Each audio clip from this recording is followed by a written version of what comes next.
بھائیو، جس شخص کے تعاقب میں موت ہو اسے اس کی تیاری کرنا لازم ہے، باقی سب چیزیں راہ کی ہیں، راستے کی ہیں۔ یہ اخبار والے بھی دیوانے جو دنیا کی چیزوں کو بڑا بڑا ایشو بنا کے تمہیں بے وقوف بنا رہے ہیں۔ کوئی تو یہ کہتا، حضرت علی کی طرح پکارتا، الموت لیس منہ الفوت۔ سنو امام علی کی پکار سنو، الموت لیس منہ الفوت، ان اقمتم لہو اخذکم ان فررتم منہ ادرککم۔ اے لوگو، موت سے آج تک کوئی نہ لڑ سکا، موت سے آج تک کوئی نہ جیت سکا۔ بھاگو گے پکڑے جاؤ گے، لڑو گے پچھاڑے جاؤ گے۔ بھائیو، اللہ کو پالو، اللہ کو پالو، اللہ کو پالو، باقی دھوکہ ہے، دھوکہ ہے، دھوکہ ہے۔ آج بھی کچھ لوگ ہیں جو اللہ ہی کو سامنے رکھ کر زندگی گزار رہے ہیں۔ اگر یہ لوگ نہ ہوتے تو دھرتی پہ بجلیاں کوند جاتی، شرارے برس جاتے، آگ جلا دیتی، زمین پھٹ جاتی، کلیجہ شق ہو جاتا۔ اس پہ اتنا زنا ہو رہا ہے، اتنا زنا ہو رہا ہے کہ اگر اس کا اپنا بس میں ہوتا تو یہ پھٹ کے نگل چکے ہوتی۔ اس پہ اتنا گھنگرو چھنک رہا ہے، اتنا گھنگرو چھنک رہا ہے، اتنی عورت ننگی ہو کے ناچ رہی ہے، اور اتنی شراب پی جا رہی ہے کہ اگر اس کی اپنی طاقت ہوتی تو یہ ان سب کو لے جاتی۔ اس پہ اتنا جوا کھیلا جا رہا ہے، اتنا اس پر ظلم و ستم ہو رہا ہے۔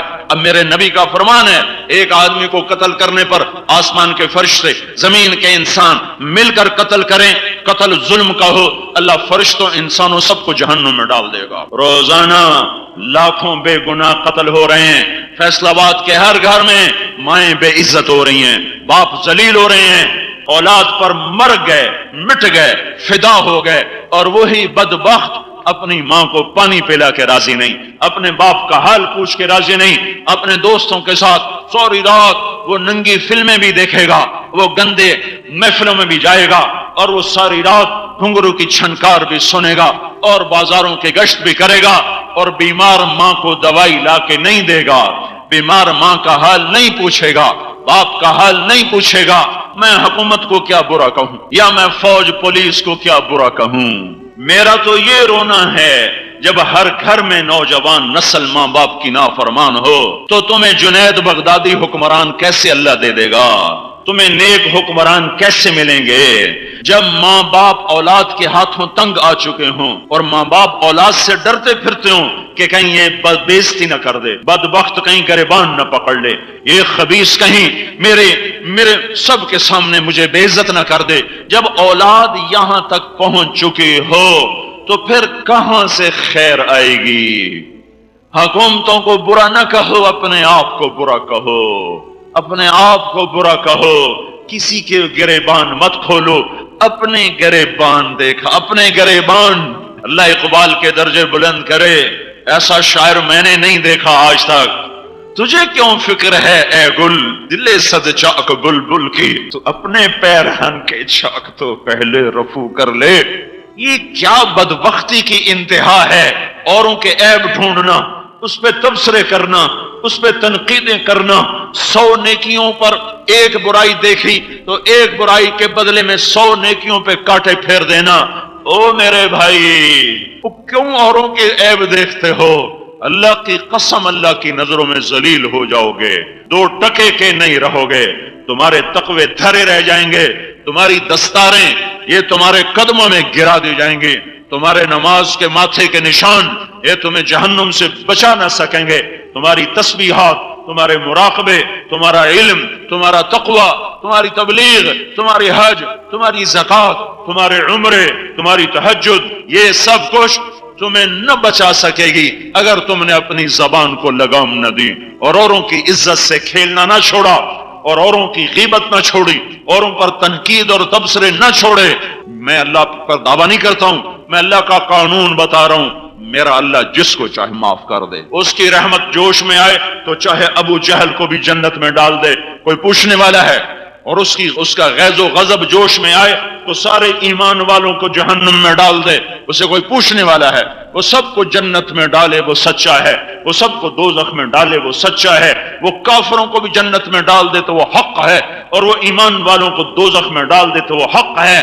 میں اللہ کی ذات کو پابند نہیں کر رہا ہوں، میں اللہ کا قانون بتا رہا ہوں۔ بھائیو بھائیو بھائیو، میرے نبی سے پوچھا گیا یا رسول اللہ قیامت کب آئے گی؟ آپ نے کہا میرے اللہ کو پتا اور کوئی نہیں جانتا۔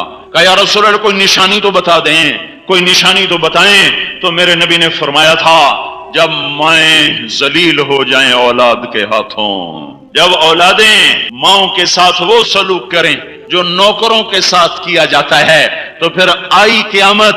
میں اپنے ڈیرے پر بیٹھا تھا، ایک ہمارے ساتھ ایک غریب آدمی رہتا، اس صرف 2 ایکڑ زمین ہے، 2 ایکڑ، رحم دین اس کا نام ہے۔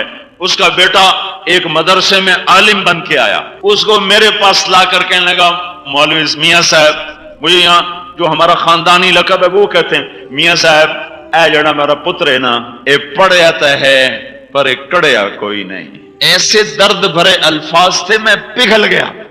اے پڑھیا تو ہے پر ایک کڑیا کوئی نہیں، اینو تا پیو نال گل کرن دی بھی تمیز کوئی نہیں۔ مینوں بھی وڈھیندا ہے تے ماں نوں بھی وڈھیندا ہے، سمجھ رہے ہو وان میں کروں، مینوں بھی وڈھیندا ہے تے ماں نوں بھی وڈھیندا ہے۔ اس کی کیتا ہے مولانا صاحب، میاں صاحب نے کوئی سمجھائو۔ کس کا گلہ کروں؟ کالج کے لڑکوں کا، مدرسے کے لڑکوں کا، کہاں جاؤں، کہاں ٹکر ماروں؟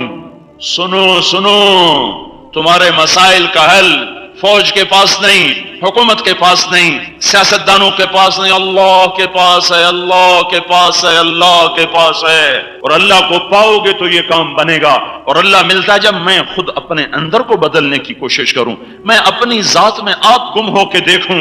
اللہ کو پانے کے لیے اب ایک راستہ ہے، ایک اور ایک، وہ ہے حضرت محمد صلی اللہ علیہ وسلم کی پاک ہستی، پاک زندگی، پاک سیرت، پاک نمونہ، پاک قدوہ، وہ سراپا پاک، وہ سراپا نور، وہ سراپا اس کا دین نور، اس کا قرآن نور، وہ اپنی ذات میں نور، وہ روشن ہی روشن، وہ ہر طرف روشنیاں لے کر آیا، سارے کائنات کو روشن کر کے گیا، خود پیڑ پہ پتھر باندھے، دان توڑوائے، ہائے ہائے میں کیسے اس کے صدمات کو بیان کروں۔ اپنا سب کچھ لٹا دیا اس امت پر، سب کچھ قربان کر دیا اس امت پر، کبھی کبھی اپنی امت کے لیے اس کا آنسو خشک نہیں ہوا، اس کا رونا بند نہیں ہوا، اس کا تڑپنا بند نہیں ہوا۔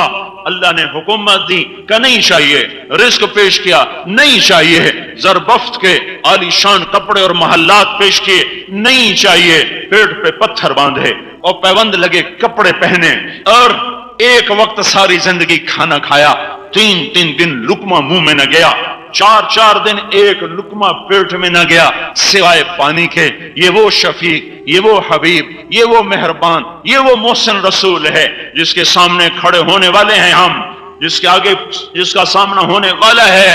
تو بھائیو، حضرت محمد صلی اللہ علیہ وسلم کی پاک زندگی لے لو، یہاں بھی سکھ ہے، آگے بھی سکھ ہے۔ اس کی شفاعت کے بغیر پانی نہیں ملے گا، اس کی شفاعت کے بغیر چھاؤں نہیں ملے گی، اس کی شفاعت کے بغیر حساب نہ ہوگا، اس کی شفاعت کے بغیر پل صراط نہ پار ہوگا، اس کی شفاعت کے بغیر جنت کا در نہ کھلے گا، اس کی شفاعت کے بغیر اندر نہ جا سکو گے۔ کس سے بغاوت کر رہے ہو؟ کس سے ٹکر لے لی ہے؟ اور یہ سب کچھ وہ جانتے ہوئے بھی کہ یہ وہی ہیں جنہوں نے میرے بعد میرے دین کا مذاق کیا اڑایا، پرزے کر کے رکھ دیا۔ رشوت لینے والا کیا کہتا ہے؟